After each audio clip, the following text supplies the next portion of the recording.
الحمد لله الذي لا جد له ولا ند له، لا مثل له ولا مثيل له، لا أول له ولا آخر له، لا بداية له ولا نهاية له.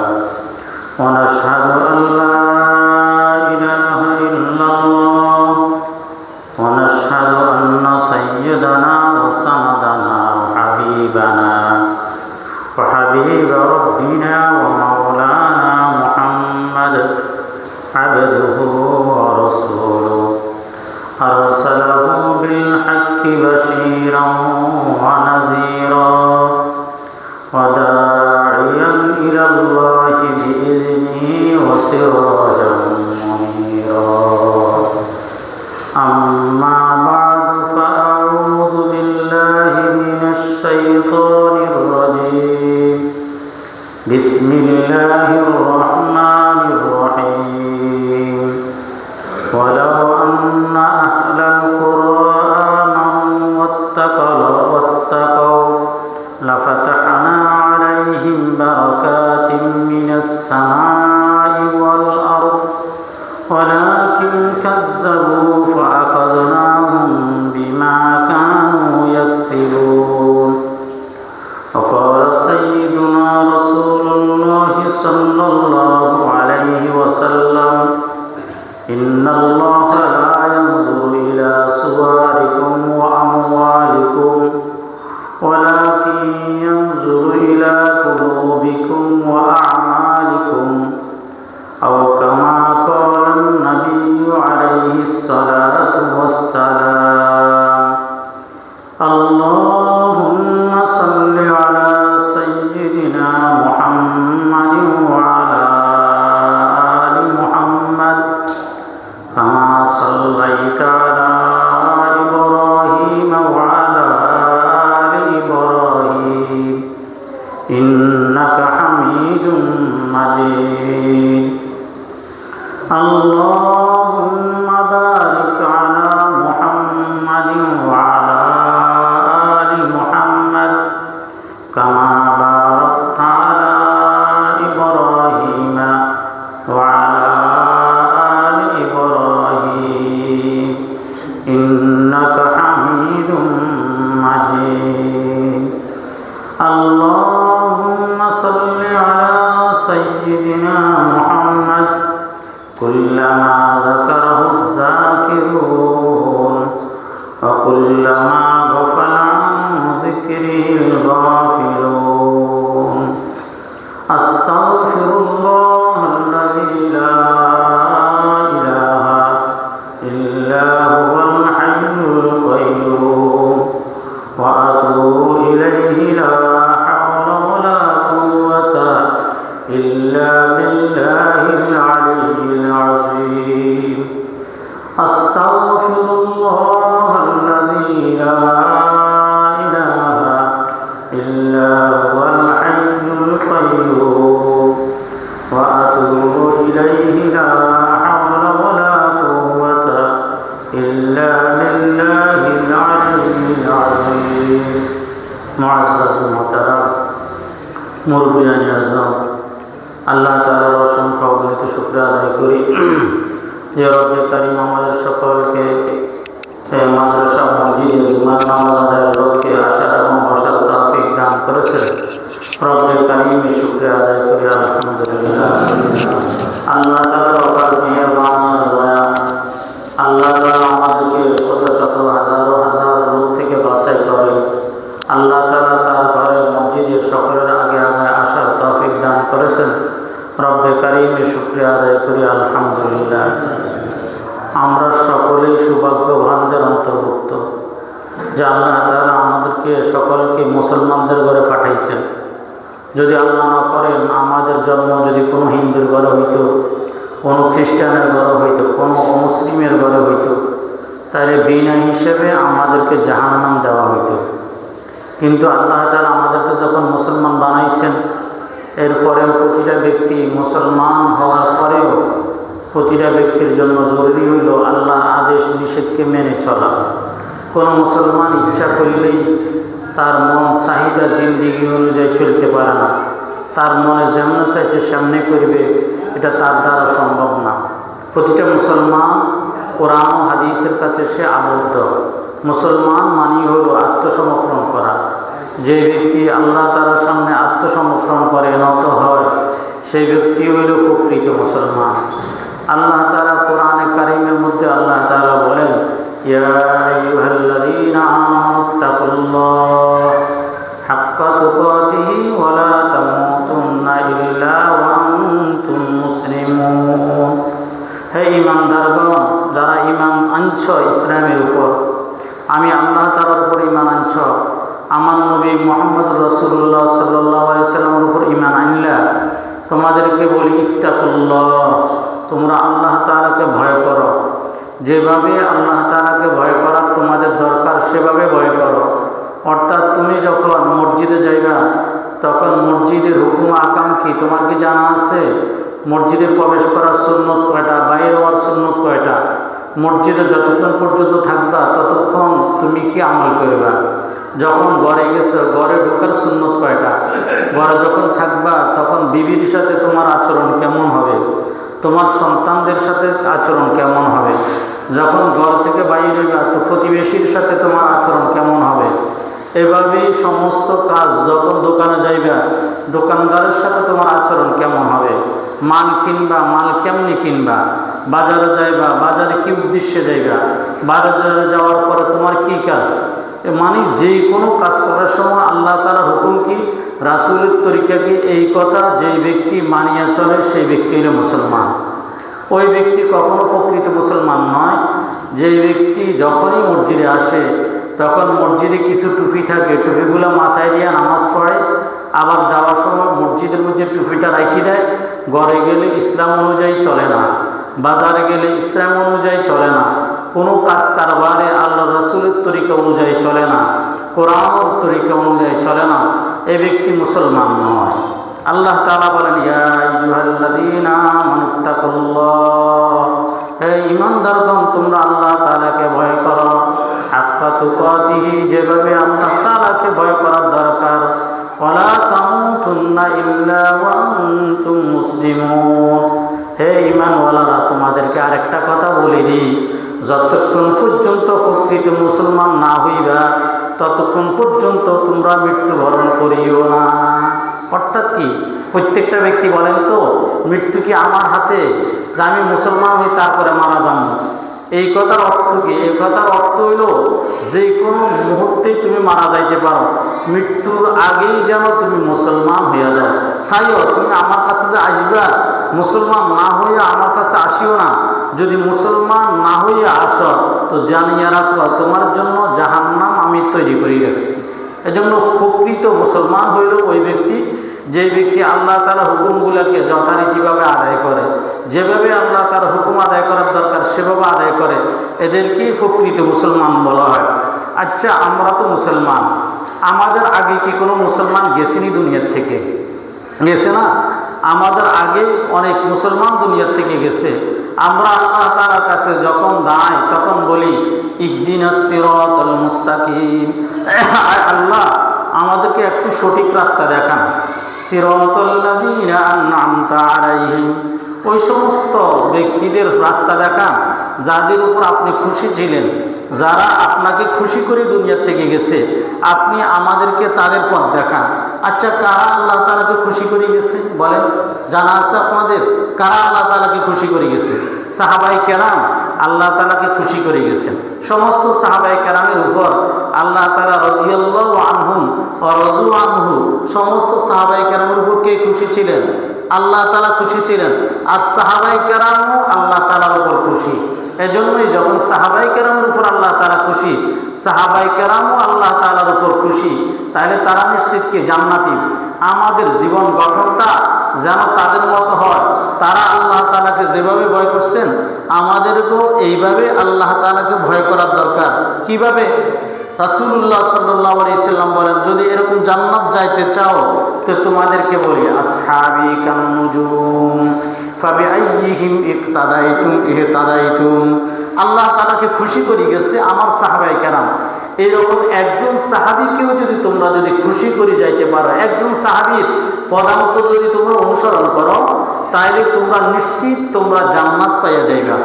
এইরকম একজন সাহাবীর কথা আপনাদেরকে বলি, তেনার নাম হলো বেলাল হাবশী রাদিয়াল্লাহু তাআলা আনহু। বেলাল রাদিয়াল্লাহু তাআলা আনহুর নাম জানে না আমার মনে হয় সারা পৃথিবীর মধ্যে একজন লোকও পাওয়া যাইত যে বেলাল রাদিয়াল্লাহু তাআলার নাম জানে না। বরং আমাদের উত্তর চান্দুরের লোক মনে হয় বেশি জানে, কারণ উত্তর চান্দুরে এমন কোনো বাড়ি নেই যে বাড়ির মধ্যে বেলাল নামটা নাই। প্রতিটা বাড়ির মধ্যেই বেলাল আছে। আর মহব্বত আলী ব্যাপারী বাড়িতে তো দুইজন বেলাল আছে, নাকি দুইজন না? দুইজন বেলাল আছে। তারপরে মিজি বাড়ির মধ্যেও কি আছে? বেলাল আছে। আমার মুন্সি বাড়িতে তো আমার বড় ভাইয়ের নামই আছে। আবু ডাক্তার বাড়ির মধ্যে বেলাল আছে। তাহলে উত্তর চান্দুরের মধ্যে এমন কোনো ভাই নেই যে বাড়ির মধ্যে বেলাল শব্দটা কি নাই। প্রতিটা বাড়ির মধ্যে কি আছে? বেলাল শব্দটা আছে। তাহলে বোঝা গেল জগতের প্রত্যেকটা মানুষের কাছে বেলাল রাদিয়াল্লাহু তাআলা নামটা অনেক প্রিয়। তাহলে বেলাল রাদিয়াল্লাহু তাআলা এত কেন প্রিয় হইলেন? এনাকে অনুসরণ করা আমাদেরও তো দরকার। জনাব রাসূলুল্লাহ সাল্লাল্লাহু আলাইহি ওয়াসাল্লামের সাহাবী বেলাল রাদিয়াল্লাহু তাআলা সুন্দর ছিল না, একেবারে কালো ছিল। আফ্রিকার লোকদেরকে তো জানেন, আফ্রিকার লোকদের মতোই কালো ছিল, যেহেতু ওনার অঞ্চল ছিল হাবশা। হাবশা আফ্রিকার একটা অঞ্চল, তো তিনি নিগ্রো ছিলেন। তেনার চুল ছিল কোঁকড়ানো, ঠোঁট ছিল মোটা, দেখতে এত সুন্দর ছিল না। কিন্তু বেলাল রাদিয়াল্লাহু তাআলা আনহু তিনি আল্লাহ তাআলার কত প্রিয় ছিলেন। জনাব রাসূলুল্লাহ সাল্লাল্লাহু আলাইহি ওয়াসাল্লাম ইসলামিক প্রাথমিক জমানায় বেলাল রাদিয়াল্লাহু তাআলা আনহুকে মসজিদে নববীর মুয়াজ্জিন বানাই দিয়েছে। সারা পৃথিবীর মধ্যে শ্রেষ্ঠতম মসজিদ হলো একটা মসজিদ, বাইতুল্লাহর পরে যা স্থান সেটি হলো মসজিদে নববী, মদিনাতুল মসজিদ। রাসূল সাল্লাল্লাহু আলাইহি ওয়াসাল্লামের মিম্বরের পাশে দাঁড়াইয়া বেলাল রাদিয়াল্লাহু তাআলা আযান দিতেন। আচ্ছা, আপনাদের জানা আসেনি বেলাল রাদিয়াল্লাহু তাআলা আযান কি শুদ্ধ ছিল? বেলাল রাদিয়াল্লাহু তাআলা আযান এত শুদ্ধ ছিল না, কারণ বেলাল রাদিয়াল্লাহু তাআলা যখন ইসলাম গ্রহণ করছে এই কথা শোনার সাথে সাথে সে যে ব্যক্তির গোলাম ছিল ওই কাফের অমুসলিম উমাইয়া, তিনি পরবর্তীতে মুসলমান হয়েছেন। এই উমাইয়া বেলাল রাদিয়াল্লাহু তাআলাকে মরুভূমির মধ্যে ছেঁচাইছেন, বেলাল রাদিয়াল্লাহু তাআলাকে শাস্তি দিয়েছেন, তেনার জিহ্বার মধ্যে শাস্তি দিয়েছেন। জিহ্বার মধ্যে আঘাতপ্রাপ্ত হইয়া বেলাল রাদিয়াল্লাহু তাআলা আশহাদু বলতে পারতেন না। আশহাদু আল্লা ইলাহা ইল্লাল্লাহ, আশহাদু আন্না মুহাম্মাদার রাসূলুল্লাহ, আশহাদু শব্দটা বলতে পারতেন না। বলতেন আশহাদু আল্লা ইলাহা ইল্লাল্লাহ, আশহাদু আন্না মুহাম্মাদার রাসূলুল্লাহ। আশহাদু শব্দটা বলতে পারতেন না। এরপর উনি মসজিদে নববীর মুয়াজ্জিন, আযান দেয়। সকল ওনার আযান শুনে নামাজের মধ্যে আসে, সব সাহাবায়ে কেরাম চলে আসে বেলাল রাদিয়াল্লাহু তাআলা আযান শোনার সাথে সাথে। তো একদিন, এখন তো পৃথিবীর মধ্যে তখন শুধু মক্কা আর মদিনার মধ্যে ইসলাম ছিল, এখন ইসলাম ইরাকে চলে গেছে, এখন ইসলাম ইরানে চলে গেছে, এখন ইসলাম শাম দেশ তথা সিরিয়ার মধ্যে চলে গেছে, ফিলিস্তিনের মধ্যে চলে গেছে, বাংলাদেশের মধ্যে ভারত অঞ্চলের মধ্যে চলে আসছে, অর্থাৎ এখন এই রোমের মধ্যে চলে গেছে, পারস্যের মধ্যে চলে গেছে, ইটালি যেটাকে বলা হয় রোম, তখন রোম বলা হইতো। সারা বিশ্বে ইসলাম ছড়াই গেছে।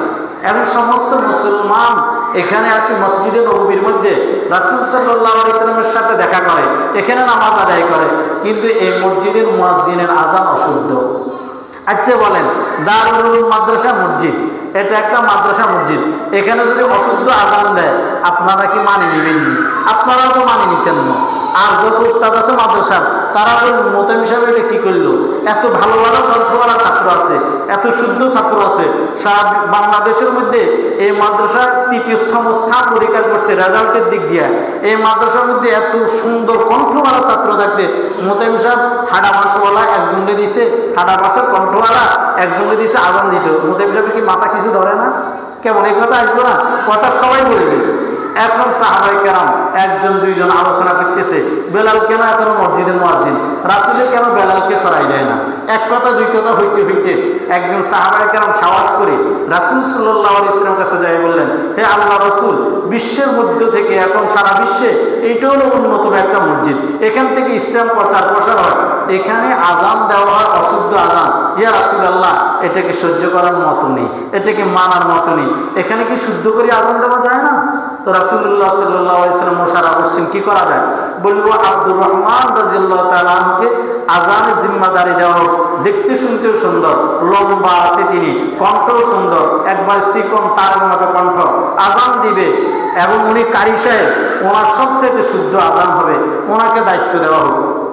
রাসূল সাল্লাল্লাহু আলাইহি ওয়াসাল্লাম আব্দুর রহমান রাদিয়াল্লাহু তাআলা আনহুকে বললেন, আব্দুর রহমান তুমি ভোর রাত্র থেকে আজান দেওয়া শুরু করে দিবা। বাস পরামর্শ অনুযায়ী আব্দুর রহমান রাদিয়াল্লাহু তাআলা আনহু আজকে আজান দিতে দাঁড়িয়েছেন, ফজরের আজান দিচ্ছেন, সুন্দর করে আজান দিচ্ছেন। এইদিকে সুললিত কণ্ঠ শুনে সমস্ত সাহাবায়ে কেরাম মসজিদে চলে আসছেন, কিন্তু অন্ধকার এখনো আলো ফুটতেছে না। অন্ধকার কি করতেছে না? আলো ফুটতেছে না। ফজর তো আলো হইলেই ফজর দাঁড়ায়, আমাদের তো এখন ঘড়ি আছে, তখন ঘড়ি না, তখন আকাশের দিকে তাকাইতেন। কেমন আপনারা বললাম যে আগে সাহারি খাইতেন, কেমনে খাইতেন? একবার খাইতেন আবার বাইরের দিকে তাকাইতেন, হয়েছে যদি আলোকিত হয়ে যায় তো সেই খাওয়া বন্ধ করতেন। কেমন আগের কালের মুরব্বীরা এরকম তো করতেন। আমরা এখন সারেন আছে, কিছুক্ষণ পরে 4 মিনিট আছে, 5 মিনিট আছে, এরকম বলে। অতীতে এরকম কি ছিল না। তো রাসূল সাল্লাল্লাহু আলাইহি ওয়াসাল্লাম আলো ফুটতেছে না, জিবরাইল আলাইহিস সালাম আসে বলতেছে, হে আল্লাহ রাসূল আজকে কি মসজিদে নববীর মধ্যে আজান দেওয়া হয় নাই? কে বলতেছে এটা? জিবরাইল আলাইহিস সালাম। আল্লাহ তাআলা জিবরাইলকে পাঠিয়ে দিলেন, যাও আমার হাবিবকে জিজ্ঞাসা করো আজকে কি মসজিদে নববীর মধ্যে আজান দেওয়া হয় নাই? রাসূলুল্লাহ সাল্লাল্লাহু আলাইহি ওয়াসাল্লাম বললেন, আজকে সবচাইতে শুদ্ধভাবে আজান দেওয়া হয়েছে। অতীতে কখনো এত সুন্দর কণ্ঠে শুদ্ধভাবে মসজিদে নববীর মধ্যে আজান দেওয়া হয় নাই। বলে আজকে আরশে আজিম পর্যন্ত আজানের আওয়াজ যায় নাই। আগে যিনি মুয়াজ্জিন ছিলেন বিলাল, যখন আজান দিতেন তো আরশে আজিম পর্যন্ত আজানের আওয়াজ চলে যেত। বিলাল রাদিয়াল্লাহু তাআলা মসজিদের এক পাশে সিজদা করে কাঁদতেছে, আহা আমি এতদিন মসজিদে নববীর মুয়াজ্জিন ছিলাম, আজকে আমাকে মসজিদে নববীর থেকে সরাই দেওয়া হলো। বিলাল রাদিয়াল্লাহু তাআলা কাঁদতেছেন, ওনার প্রাণের ক্রন্দন, পানির যে ক্রন্দন, যে তেনার মন জ্বলতেছে, চোখ দিয়ে পানি পড়তেছে, আল্লাহ তার কাছে চলে গেছে। রাসূল সাল্লাল্লাহু আলাইহি সাল্লাম আবার বিলালকে দাঁড়া করে দিলেন, বিলাল আজান দাও। বিলাল আজান দিছেন, আলোকিত হলো, ফজর নামাজ আদায় হলো। মৃত্যু পর্যন্ত বিলাল রাদিয়াল্লাহু তাআলা আনহুকে কখনো আর মসজিদে নববী থেকে কেউ সরায় নাই। বিলাল কি রকম রাসূলের মহব্বত ছিল, আল্লাহ তাআলা বিলালকে কি পরিমাণ মহব্বত করতেন, আকাশ থেকে জিবরাইলকে পাঠিয়ে দিয়েছে। এটা তো কোনো ছোট্ট কথা নয়, এটা অনেক বড় কথা। যাকে কেউই পছন্দ করে না, আরশে আজিমের মালিক তাকে এত বেশি মহব্বত করেন, তাকে এত বেশি ভালোবাসেন। বিলাল রাদিয়াল্লাহু তাআলা রাসূলের মৃত্যুর পর বিলালকে এখন আর মসজিদে নববীর মধ্যে দেখা যায় না। মদিনার মসজিদে এখন আর বিলাল নাই। মদিনাতে নামাজ পড়ছেন তো আল্লাহ তাআলা পড়াইছে, মিম্বরের সাথে রাসূলের যে মেহরাবে দাঁড়াইতেন এটার পাশে মিম্বার, এটার মধ্যে দাঁড়ায়া বিলাল রাদিয়াল্লাহু তাআলা আযান দিতেন। বিলাল রাদিয়াল্লাহু তাআলা এখন আর মসজিদে নববীতে নাই। মৃত্যুর পর থেকে, দাফন কাপড়ের পর থেকে বেলালকে আর কেউ খুঁজে পান না।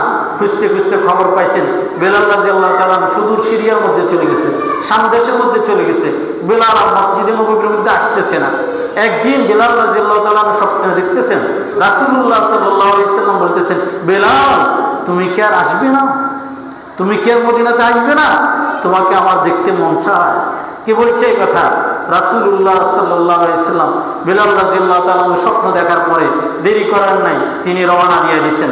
যখন রওনা দিয়ে দিয়েছেন, আসতে আসতে আসরের পর মুহূর্ত, মাগরিবের আগ মুহূর্ত হয়ে গেছে। তিনি যখন মসজিদে নববীর দিকে আসতেছেন, মদিনার দিকে যখন তিনি ঢুকছেন, ঢুকার সময় মদিনার আবার বৃদ্ধ বনিতা, মুরব্বী শ্রেণীর লোক, যুবকেরা সকলে বেলালকে দেখে দৌড়ে গেছে। বেলালকে যায় ভয় করলো, বেলালকে যায় বলতেছে, বিলাল আজকে একটু মসজিদে নববীর মধ্যে আজান দাও। তুমি যদি মসজিদে নববীর মধ্যে আজকে আজান দাও, তাহলে আমাদের রাসূলের যুগের কথা মনে পড়বে।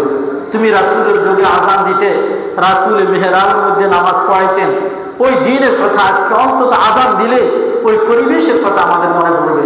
বেলাল রাদিয়াল্লাহু তাআলা বলেন, যে দুঃখের কারণে, যে কষ্টের কারণে, যে মনোব্যথার কারণে মসজিদে নববী ছেড়ে দিলাম, মদিনা ছেড়ে দিলাম, মক্কা ছেড়ে দিলাম, নতুন করে তোমরা আবার আমার ওই ক্ষতকে আবার তোমরা তাজা করতেছো, আবার নতুন করে ওই ক্ষত জাগ্রত করতেছো, আমার দ্বারা অসম্ভব। আমি মসজিদে নববীর ওই মিম্বরে দাঁড়াতে পারবো না যে মিম্বরের পাশে মেহরাবের মধ্যে নবী থাকবে না। আমি যখন মসজিদে নববীর মধ্যে দাঁড়াইতাম আর আজান দিতাম, আজানের সময় আমি মসজিদে নববীর পাশে যখন মুহাম্মদুর রাসূলুল্লাহ বলতাম, মুহাম্মদকে আমি এই মুসল্লার মধ্যে দেখতাম। ওই মুহাম্মদকে যদি আমি মুসল্লার মধ্যে না দেখি, আমার দ্বারা আজান দেওয়া সম্ভব হবে না। সেই নবী যখন নাই, এখন আর আমি আজান দিতে পারবো না। এভাবেই যতজনে ধরে প্রত্যেককে একই উত্তর দেয়। হাসান হুসাইন রাদিয়াল্লাহু তাআলা আনহুমা দৌড়ে যায়, যতজন ধরলেন, যাই বললেন যে বিলাল, আজকে তো আপনার কাছে আমাদের একটা করজোড় অনুরোধ, নামাজান দুনিয়ার থেকে চলে গেছেন, নামাজানের পরিবেশে এখন আর নাই। আপনি যদি আজকে যদি একবার যদি মসজিদে নববীর মধ্যে যদি আজান নেন, তাহলে নামাজানের ওই সময়ের কথা আমাদের মনে পড়বে, ওই পরিবেশ কায়েম হবে।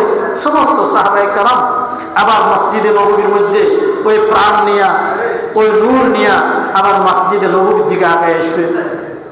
বিলাল রাদিয়াল্লাহু তাআলা আনহু যখন এই কথা বলছেন, তখন বিলাল রাদিয়াল্লাহু তাআলা আনহু বললেন, হ্যাঁ, তোমরা তো তোমার নানার আপন নাতি, তোমার নানার আপন নাতি হওয়ার কারণে তোমাদের কথা অগ্রাহ্য করতে পারি না।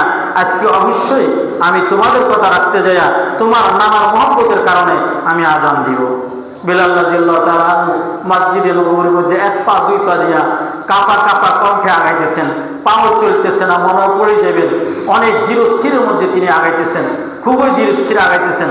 আগাইতে আগাইতে যাইয়া মাইকের সামনে দাঁড়াইছেন, আজান দিবেন। আজান দিতে যাইয়া তিনি বলতেছেন, আশহাদু আন্না মুহাম্মাদুর রাসূলুল্লাহ, আশহাদু আন্না মুহাম্মাদুর রাসূলুল্লাহ। এই কথা বলতে দেরি, দপাস করে পড়তে আর দেরি হয় নাই। অর্থাৎ তিনি বেহুশ হইয়া তিনি এখানেই পড়ে গেলেন, মারা যান নাই, পড়ে গেছেন তিনি এখানে। আজানকে শেষ করতে পারেন নাই। রাসূলুল্লাহ সাল্লাল্লাহু আলাইহি সাল্লামের জন্য তেনার মহব্বত কত বেশি ছিল, কত বেশি ভালোবাসা ছিল। এ হলো রাসূলের এক সাহাবী। ওই রাসূলের সাহাবী আবার মসজিদে নববীর থেকে আবার তিনি চলে গেলেন, আর তিনি আর কখনো আর ফিরে আসেন নাই। সিরিয়াতেই তেনার কবর হয়ে গেছে। রাসূলের জন্য তেনাদের মহব্বত ভালোবাসা কি পরিমাণ ছিল, ওই রাসূলের ওই মহব্বত ওই ভালোবাসা এখন কি আমাদের দিনের মধ্যে ওই পরিমাণ আছে যেই পরিমাণ বিলাল রাদিয়াল্লাহু তাআলা দিনের মধ্যে ছিল? এই পরিমাণ ভালোবাসা, এই পরিমাণ মহব্বত আমাদের কারো দিলের মধ্যে হয় নাই। যদি হইতো তাহলে এক রাসূলের উম্মত আরেক রাসূলের উম্মতকে কখনো আঘাত করতে পারতো না। এক রাসূলের উম্মত আরেক রাসূলের উম্মতকে এভাবে কুচু কাটা করতে পারতো না। এক রাসূলের উম্মত আরেক রাসূলের উম্মতের বুকের মধ্যে গুলি করতে পারতো না। পারতে পারেন? রাসূল সাল্লাল্লাহু আলাইহি ওয়াসাল্লাম তো এমন ছিলেন না। রাসূলুল্লাহ সাল্লাল্লাহু আলাইহি ওয়াসাল্লাম কয়েকবার হিসকি মেরা কাঁদছেন, কয়েকবার হিসকি মেরা। বুঝেন তো, আমরা যেরকম এই কাঁদি আর কি, নোয়াখালীর ভাষা বলে এই কাঁদা। রাসূল সাল্লাল্লাহু আলাইহি ওয়াসাল্লাম কয়েকবার এরকম কাঁদছেন। একবার কাঁদছেন হুজুর সাল্লাল্লাহু আলাইহি ওয়াসাল্লামের চাচা, আপন চাচা হামজা রাদিয়াল্লাহু তাআলা আনহু যখন মারা গেছেন, তো রাসূলুল্লাহ সাল্লাল্লাহু আলাইহি ওয়াসাল্লাম হিসকি মেরা কাঁদছেন। হামজা রাদিয়াল্লাহু তাআলা আনহুকে কঠিন ভাবে তেনাকে উহুদের ময়দানের মধ্যে হত্যা করা হয়েছে। রাসূল সাল্লাল্লাহু আলাইহি ওয়াসাল্লাম যখন জানলেন, জিজ্ঞাসা করলেন, রাসূলের এই চাচাকে কে হত্যা করছে? রাসূলের এই চাচাকে কে হত্যা করছে? বলে, ইয়া রাসূলুল্লাহ, আপনার চাচাকে ওয়াহশী হত্যা করছে। রাসূল সাল্লাল্লাহু আলাইহি ওয়াসাল্লাম এই কথা শোনার পরে চেহারা মলিন করে পড়লেন, কিন্তু চিন্তা করলেন, বললেন, ওয়াহশী এখন কোথায়? রাসূল সাল্লাল্লাহু আলাইহি ওয়াসাল্লাম জিজ্ঞেস করলেন, ওয়াহশী কোথায়? বলে যে ওয়াহশী তো এখন আর এখানে নাই, ওয়াহশীও সিরিয়াতে চলে গেছে, অনেক দূরে চলে গেছে, যেখানে যাইতে 3 দিন সময় লাগে, 3 রাত সময় লাগে। বললেন রাসূল সাল্লাল্লাহু আলাইহি ওয়াসাল্লাম বললেন, যাও ওয়াহশীর কাছে যাও, ওয়াহশীকে যাইয়া বলো সে যেন মুসলমান হয়ে যায়। একজন গেছে রাসূল সাল্লাল্লাহু আলাইহি ওয়াসাল্লাম কাছে, একজন দূত পাঠাইলেন, যাই বলো ওয়াহশীর কাছে যায়, বললেন যে রাসূলুল্লাহ সাল্লাল্লাহু আলাইহি ওয়াসাল্লাম বলছেন তোমাকে ইসলাম গ্রহণ করার জন্য। এই আবার বলল যে আমি ইসলাম গ্রহণ করতে পারবো না, কারণ আমি যদি ইসলাম গ্রহণ করি কোনো লাভ হবে না, কারণ আমি সাইয়্যিদুশ শুহাদা হামজা রাদিয়াল্লাহু তাআলা আনহু, যিনি রাসূলুল্লাহ সাল্লাল্লাহু আলাইহি ওয়াসাল্লাম আপন চাচা, তাকে হত্যা করছি আমি, আমার কোনোদিন মাফ হইতে পারে না। রাসূলুল্লাহ সাল্লাল্লাহু আলাইহি ওয়াসাল্লামের কাছে যখন আসি বললেন, রাসূলের ওহীর অপেক্ষা করতেছে। আল্লাহ তাআলা ওহী নাযিল করলেন, যাও মান আমিলা সালিহান মিন যাকারিন আও উনসা ফালানুহইয়ান্নাহু হায়াতান তাইয়্যিবা, যাও তাকে শুনিয়ে দাও, কোন ব্যক্তি যদি ঈমান আমল যদি গ্রহণ করে তাহলে ওই ব্যক্তিকে আল্লাহ তাআলা হায়াতুত তাইয়্যিবা দান করবেন। এই কথা শোনানোর পরে ওয়াহশী বলেন, দুধ যাই এই কথা শোনার পরে আবার 3 দিন 3 রাত্র মেহনত করে যখন তার কাছে গেলেন, ওয়াহশী বলে, এখানে আমার কথা কিছু বলে নেই, বলছে যারা ন্যাক আমল করবে তাদের কথা বলছে, আমার কথা এখানে মাফের কোনো কথা নাই। আমি তো অনেক বড় হত্যা করছি, আমি বলছি না আমার মাফের কথা এখানে নাই।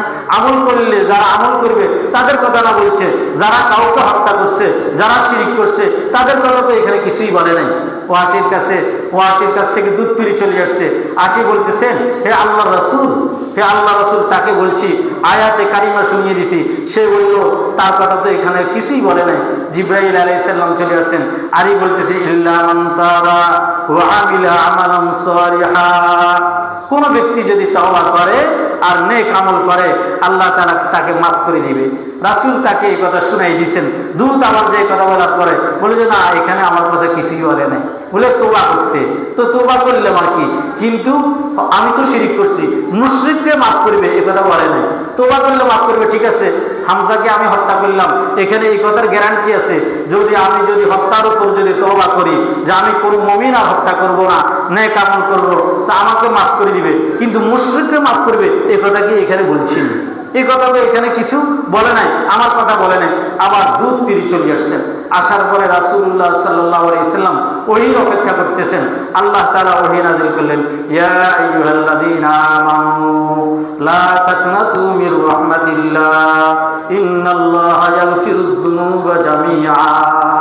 জিবরাইল আলাইহিস সালামকে আল্লাহ তাআলা পাঠিয়ে দিলেন, যাও ওয়াহাশিকে যাই এই কথা শুনিয়ে দাও, হে ঈমানওয়ালা তোমরা নৈরাশ হইও না, আল্লাহ তাআলা সব ধরনের গুনাহ আল্লাহ তাআলা মাফ করে দিবেন। যত ধরনের গুনাহ আছে, শিরিকের গুনাহ সব গুনাহই আল্লাহ তাআলা মাফ করে দিবেন। আল্লাহ তাআলার রহমত থেকে যেন নৈরাশ না হয়, এই কথা জিবরাইল আলাইহিস সালাম যখন নিয়ে আসছেন, রাসূল দূতকে বললেন। দূত আবার 3 দিন 3 রাত্রে মেহনত কইরা আবার ওইখানে চলে গেছেন, যাইয়া ওয়াহাশিকে শুনাইলেন, তোমার গ্যারান্টিটা এখন দিয়ে দিছে, বলে যে সমস্ত গুনাহ মাফ করে দিবেন। বললে হ্যাঁ, তুমি এখন চলে যাও, আমি একা একা আসতেছি, তোমার সাথে যাওয়াতে পারবো না, কারণ আমি ইসলামের সবচাইতে বড় ব্যক্তিকে হত্যা করছি। আমি মদিনাতে যখন ঢুকতে যাইব তখনই সাথে সাথে আমাকে কেউ না কেউ হত্যা করে ফেলবে, আমি এইভাবে যাইতে পারবো না, তুমি চলে যাও, আমি আমার মতো করে আসবো। ওয়াহাশি রওনা দিয়ে দিচ্ছেন, বাস্তবেই রওনা দিয়া তিনি যখন মদিনার দিকে ঢুকতেছেন তখন একটা কম্বলকে জড়াইলেন, আর যখনই কাউকে দেখে তখন কম্বল দিয়া ঘুমটা দিয়া ফেসাবের সুতা ধরে বসে যায়। যখন পথিক চলে যায় তখন আবার দাঁড়িয়ে হাঁটা আরম্ভ করে। এভাবে আস্তে আস্তে মসজিদে নববীর মধ্যে ঢুইকা ঘুমটাকে আরো ভালো করে দিছে।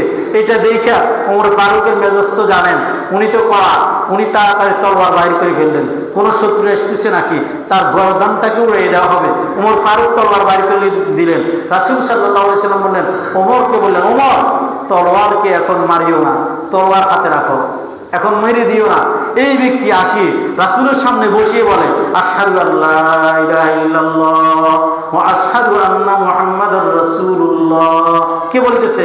ও আসি হুজুরের চাচাকে হত্যাকারী, বসিয়ে কালিমাটা জোরে পড়ে দিয়েছেন। ওমর ফারুক রাসূল কল্লা উড়াই দিয়ে, রাসূলকে বলেন, না, কল্লা উড়াই দেওয়া যাবে না, কারণ ও মুসলমান হয়ে গেছে। ও কি হয়ে গেছে?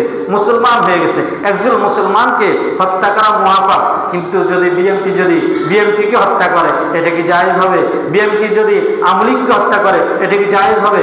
বিএমপি যিনি রক্তে নিয়ে প্রবাহমান এই ব্যক্তি মুসলমান, যে ব্যক্তি আমলিক করে সেই ব্যক্তিও মুসলমান, তাহলে এক মুসলমান আরেক মুসলমানকে কিভাবে অস্ত্র ধরে?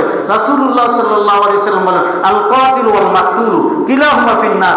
এভাবে যদি কেউ ক্ষমতার জন্য লড়াই করে, এভাবে দুনিয়ার জন্য কোনো ব্যক্তি লড়াই করে, দুনিয়ার পদ পদবীর জন্য, তাহলে অবশ্যই দুজন জাহান্নামী।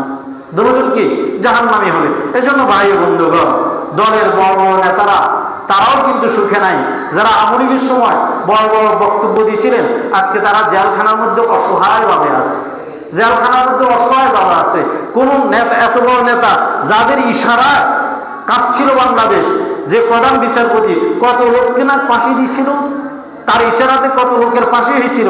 আজকে তার পক্ষে গতকালকে নিউজ দেখলাম, একজন বিচারপতির পক্ষে একজন আইনের লোক পর্যন্ত দাঁড়ায় নেই, একজন উকিল পর্যন্ত তার পক্ষে দাঁড়ায় নেই। কত বড় অসহায় হয়ে গেল। আর তুমি গ্রামের ফাঁকি নেতা, তুমি ছোট নেতা, তোমার পক্ষে কে দাঁড়াইবে? সুতরাং কি দরকার? মারামারি, হানাহানি দলীয় কার্যের জন্য করা। এজন্য ভাই বন্ধুগণ, কোন ভাই বন্ধু কোনো রাজনৈতিক কোনো কারণে এক মুসলমান আর মুসলমানদের জন্য অস্ত্র ধরতে পারি না। দেখো না, রাসূলের চাচাকে হত্যাকারী, যাকে সাইয়্যিদুশ শুহাদা বলা হয়, রাসূল তাকে বাঁচিয়ে দিলেন। কি পরিমাণ হত্যাকারী! রাসূল এর পরের হাদিসটা বলতেছি, রাসূল বলতেছে ওয়াহাশিকে, ওয়াহাশি আকাতালতা আম্মি, হে ওয়াসি, তুমি কি আমার চাচাকে হত্যা করছো?